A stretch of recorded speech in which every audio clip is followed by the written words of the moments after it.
Go ahead. Una po sa lahat, magandang umaga po sa inyong lahat. Maraming salamat po sa inyong imbitasyon at kamusta na po kayo, mga kaibigan naming senador. Noong Pebrero 23 po, 2026, nagsumite ng joint affidavit ang grupo na sinasabing the former security of Saldico kasama si Attorney Balikod na naglalaman ng mga aligasyon ng cash deliveries. Ang investigasyon ay sinagawa ng NBI Task Force Marino base sa deputization ng Ombudsman sa sariling kapangyarihan ng NBI. So tinawag po naming Task Force Marino ito noon, pero pwede naman na po namin palitan siguro yung pangalan ng Task Force pag pamarapati na po. Yes, please do that. Kasi po, insulto po sa institusyon, sa Philippine Marine Corps at sa Armed Forces of the Philippines dahil ito pong mga ito ay karamihan po sa kanila. Tulad po na nasabi ni Senator Raffy, ito po ay mga nag-awol, may kaso po, dishonorable discharge. At sinabi na rin po ng AFP na maaari huwag pong gamitin na sila po ay 18 Marines dahil hindi po sila lahat Marines at ang iba may mga kaso. Maraming salamat po, Attorney Matibag. Palitan na lang po namin kung hindi Task Force Bodyguard, baka Task Force Bellboys po para mas appropriate po siguro. Next slide, please. Ang ating tatalakayin ngayon ay ang ebidensyang halaga ng affidavit ng tinaguriang 18 bodyguards. Sa kasong ito, ginamit ang affidavit bilang pangunahing ebidensya na umano'y cash deliveries. Ngunit ayon sa NBI Task Force, kailangan nating suriin kung sapat ba ang bigat ng ebidensya, kung may issue sa paggamit ng titulong Marines, at kung paano na iba ang independent recollection sa collective narrative. Ang layunin natin ay makita kung ang affidavit ay talagang nakatutulong sa pagbuo ng probable cause, kung ito man ay kahinaan na dapat pagtuunan ng pansin. Sa katunayan po, ang ginamit na lang nga naming pamantayan ay probable cause at hindi na yung memorandum circular ng DOJ na nagsasabi ng there should be reasonable certainty of conviction pag mag-aakyat tayo ng kaso. Next slide, please. Ang tanong na dapat sagutin, nakakatulong ba o nakakasira sa kredibilidad ang label na ex-marine?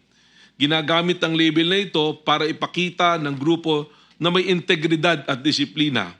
Gaya na nga po ng sinabi ni Senator Raffy Tulfo kanina sa kanyang opening statement. Sa kasong ito, may mga miyembro ng grupo na hindi naman tunay na Marines o honorably discharged. Sa katunayan po, ayon sa aming pagsusuri at pag-iimbestiga, 12 sa 16 na dating Marines ay dishonorably discharged. At may mga miyembro ng Army at Reservists lamang o sibilyan. Kaya ang ex-Marine label ay automatikong nagbibigay ng kredibilidad na sadyang ginamit upang itaas ang kalidad ng kanilang sinasabing testimonya. Next slide, please. Ayon sa batas, ang testimonya ay dapat nakabatay sa personal na kaalaman. Kung ang testigo ay aktual na nakakita ng cash delivery, mas malakas ang ebidensya. Ngunit kung narinig lang niya mula sa iba, ito ay hearsay at mahina ang probative value. Ito po ay isang legal na provision. Testimony must be based on personal knowledge.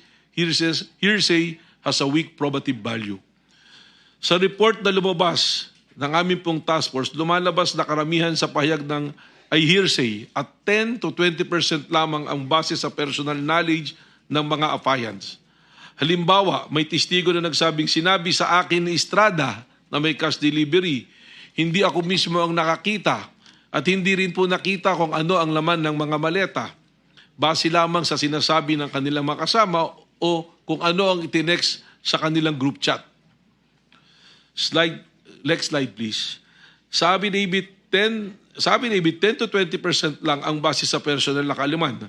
Halimbawa, may ilang testigo na nagsabing nakita nila ang bag, pero ang karamihan ay narinig lamang mula sa ibang miyembro ng grupo o executive assistant. Ang majority ng pahayag ay hearsay, kaya mahina ang ebidensya. Isang halimbawa ng pahayag ng testigo, sinabi sa akin ni Estrada na may cash delivery. Hindi ako mismo ang nakita. Sa report na binanggit ng mga personal knowledge ng bawat affiant ay limitado. Ang natitirang assertions ay hearsay na. Next slide, please. Walang dokumento Ito na po, importante po ito para suportahan ng kanilang testimonya. Walang dokumento. Yung next slide pa po. Lack of corroboration.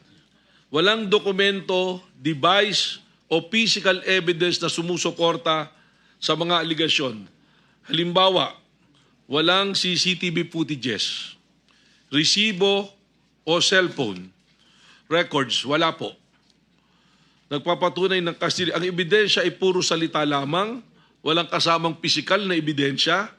Sa report kahit may subpoena, walang naipakitang original photographs, receipts o bank statement ang grupo.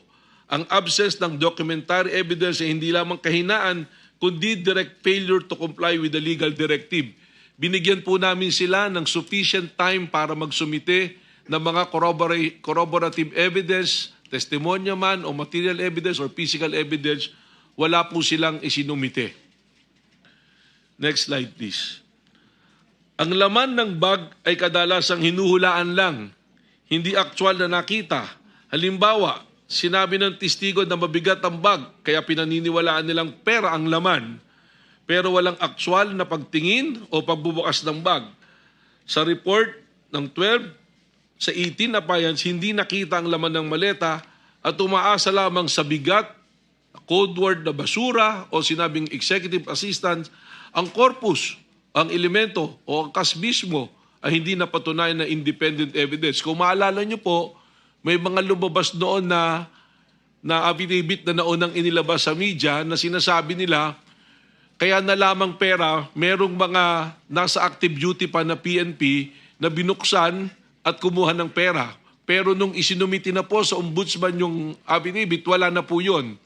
Hindi na po binanggit yun doon sa kanilang affidavit na isinumiti sa ombudsman. Ang mangyari po rito, parang nagpapalit-palit palagi ang sinasabi doon sa affidavit hanggang po nung huling nagkaroon ng pagdinig po dito. Next slide please. Ang affidavit ay hindi dumadaan sa cross-examination. Kaya mas mababa ang bigat nito kumpara sa testimonya sa korte. Halimbawa sa affidavit, hindi natatanong ang testigo ng kabilang panig. Sana po ito nga yung pagkakataon na magkaroon ng paghaharapan. Kaya hindi masusuri ang katotohanan ng pahayag. Kung may maling impormasyon, hindi ito agad mahihiwatigan. Sa report, binanggit na ang affidavit ay ex parte coordinated at hindi subject sa cross-examination. Ang Supreme Court na po mismo ang nagsabing ang coordinated testimony ay may diminished weight. Next slide please. May mga impormasyon na dumaan pa sa 2 o higit pang tao bago makarating sa affidavit. Halimbawa, ang isang miyembro ay narinig lang mula sa ibang miyembro na may cash delivery, tapos isasama sa affidavit, lalong humihina ang kredibilidad ng ganitong payag dahil hindi ito direktang karanasan. Sa report, maraming assertion ang galing sa group, Viber chats o sa executive assistant. Hindi sa sariling karanasan ng applicant, ang hearsay ay inadmissible at walang independent probative weight. Double hearsay pa nga po. Narinig sa ganito, pinasa sa kanila. At yung grupo po, doon sa Viber chats nila, hindi na alam kung sino